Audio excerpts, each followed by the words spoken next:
A igreja pensou que Paulo estava falando para eles não se associarem com o pessoal do mundo. Ele corrige no verso 10 a interpretação errada da igreja de Corinto. Refiro-me com isso, não se associem com os impuros, refiro-me com isso não propriamente aos impuros desse mundo, aos avarentos, ladrões ou idólatras, pois nesse caso vocês teriam de sair do mundo. Essa foi a interpretação errada da igreja de Corinto, quando recebeu a primeiríssima carta de Paulo. Pensou que Paulo estava dizendo assim: olha, vocês não devem se associar com ninguém do mundo. Esses imorais, esses ladrões, esses ímpios, está tudo indo para o inferno, o mundo está no maligno, vocês não devem ter sociedade nenhuma, amizade nenhuma, vocês não podem andar com esse pessoal, não entra na casa deles, não faz negócio com eles, não compra nada deles, boicota todos os produtos dele, nada vocês vão comprar, não assista nada do que eles produzem, olhe, não se associem com os impuros. Não se associe com os impuros. A igreja de Corinto disse, bom, ele está falando para a gente não se associar com gente do mundo, né? E o que é que aconteceu? Eles talvez tenham tomado uma posição de gueto, né? Uma igreja assim que não queria absolutamente nada com a sociedade, o que é um erro, o próprio Paulo diz aqui, e esqueceram ou não perceberam o que é que Paulo de fato estava dizendo. Paulo aqui diz a eles, no final do verso 10, é claro que aquilo que eu disse não podia se referir às pessoas do mundo, porque nesse caso vocês teriam de sair do mundo. Vocês teriam que sair do mundo. Onde está claro aqui que Deus nunca mandou que a igreja vivesse numa bolha, que nós vivêssemos fora da sociedade. Um erro que aconteceu durante a Idade Média, no início da Idade Média, século V, por aí, um pouco antes, quando as pessoas, os cristãos, querendo viver uma vida santa, uma vida reta, entenderam que o melhor caminho para isso era se desligar completamente da sociedade e da vida mundana daquela época. A gente até pode entender, porque o Império Romano, no século V, VI, por aí, não era fácil, né? Não era fácil, a vida era uma vida devassa, era uma vida de violência, de embriaguez, orgias e tudo mais, era muito difícil para a pessoa ser cristão em sociedade. Então, eles resolveram sair e formar suas sociedades alternativas, iam para mosteiros, formavam comunidades, se isolavam completamente do mundo. Isso não foi o que Cristo quis dizer. Cristo disse, vocês estão no mundo, mas vocês não são do mundo.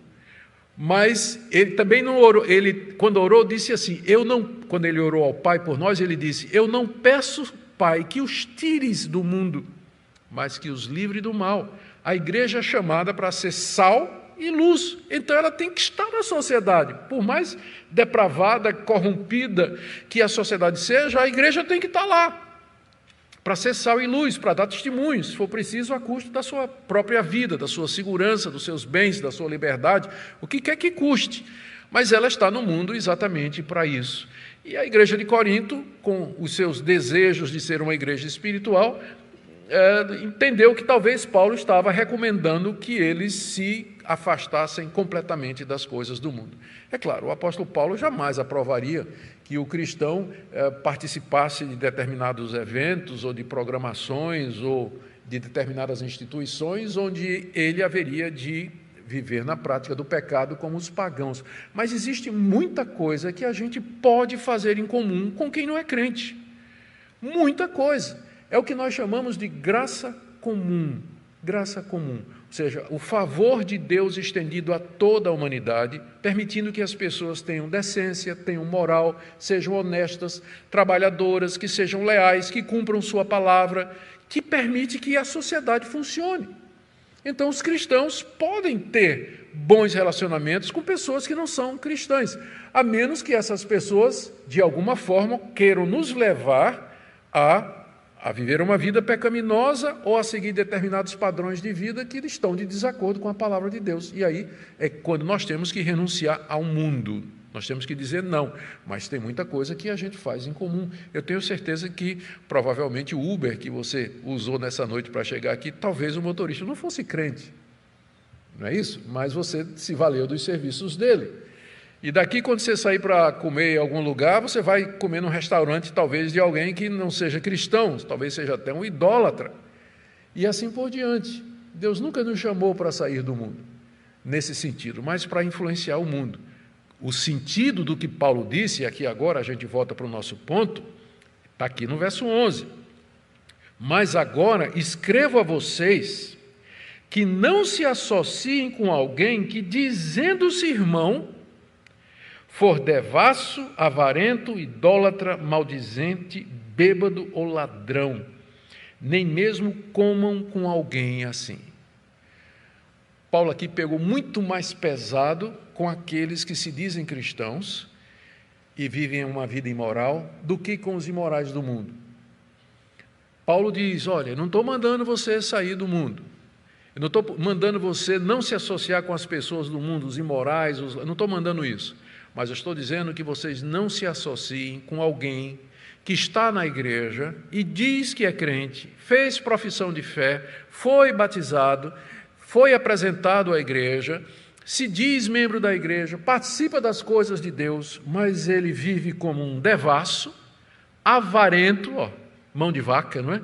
Que é capaz de atravessar o Capibaribe a nado com um sorrisal na mão e não derrete, não é? Então, assim, não é? Avarento, idólatra, maldizente. Você pensaria que falar mal dos outros estaria numa lista dessa?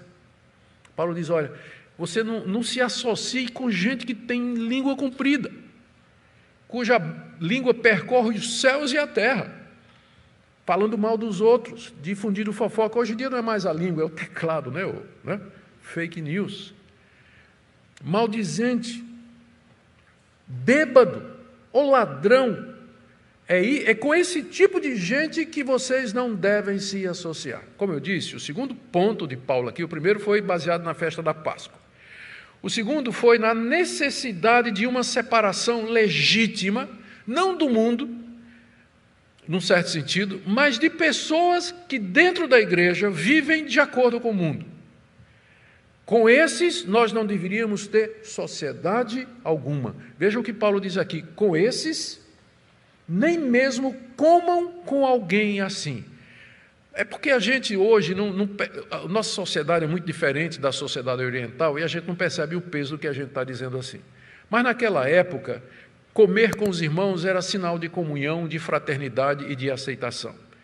Uma das primeiras instituições da igreja apostólica foi a chamada festa do ágape, ou a festa do amor. Os cristãos se reuniram, está lá no livro de Atos, capítulo 2, diz que quando eles converteram, aquela multidão se converteram no dia de Pentecostes, eles partiam pão juntos, estavam todo dia na casa uns dos outros, comiam juntos com alegria. Então, criou-se a chamada festa do ágape. Todo domingo, primeiro dia da semana, os cristãos de uma determinada localidade se juntavam, eles traziam comida de casa e eles comiam junto, tinham uma refeição em comum e no meio dessa refeição eles partiam pão e bebiam o cálice. Eles celebravam a ceia no meio da festa do ágape. Paulo vai falar disso aqui no capítulo 11. Você já se perguntou? É porque a gente fica com essa mentalidade, né? A gente está acostumado de ceia, ser assim, a gente pega um pedacinho de pão, um pouquinho de vinho e tal. E aí a gente fica perguntando, mas como é que Paulo está dizendo assim? Que quando vocês se reúnem para celebrar a ceia, tem gente que fica bêbado. Mas que cálicezinho poderoso, não é? Tem gente que fica bêbado. Mas é porque a ceia era celebrada na festa do ágape, onde havia o vinho, onde havia comida. Lá mesmo em 1 Coríntios 11, Paulo diz, quando vocês vão participar, tem gente que come na frente do outro, gente que fica empaturrada, vocês não têm casa onde comer, a gente fica pensando, mas como é que faz sentido um pedacinho de pão? Mas não era, é que era comida mesmo, né? Era uma grande refeição, onde os membros daquela igreja local participavam, e ali eles celebravam a Cristo, celebravam a ceia do Senhor e estavam juntos e compartilhavam. Inclusive era uma oportunidade para os irmãos pobres da igreja, pelo menos ter uma refeição decente durante a semana. Esperava a festa do ágape. Essa festa acabou sendo abusada, teve muitos abusos cometidos, a ponto de que no século II ela já estava proibida na igreja cristã. E é por isso que a gente não tem. A gente celebra a ceia como sendo um evento separado. Mas no início era na festa do ágape. Era na festa do ágape. Então, quando Paulo diz aqui, com esse tal, nem ainda com mais, quer dizer o seguinte, ele não pode nem participar dos ágapes de vocês. Quando vocês se reúnem para comer aos domingos, para celebrar a Cristo, celebrar a ceia do Senhor, ele não pode estar presente, equivale a dizer, ele não pode participar da ceia do Senhor. Com esse, nem comam, nem comam. Alguns acham que era extensivo, inclusive, a receber em casa, né? Receber essa pessoa em casa, individualmente. Você abrir sua casa para receber esse cidadão, para você ter uma comunhão com ele. Eu não vejo que o texto está proibindo isso aqui. Eu estou entendendo que a proibição aqui é a ceia, é a comida religiosa, é a comida, aquele momento espiritual, quando a igreja se reunia para comer juntas, símbolo de comunhão, para partir o pão, tomar o cálice. Ele estava excluído disso aí. É isso que Paulo diz, ele tem que ser excluído disso aí, ele não pode participar dessa festa, que é a festa, que é a Páscoa de vocês, não é? O ágape era a Páscoa do cristão. Vocês não deviam permitir que ele fizesse isso.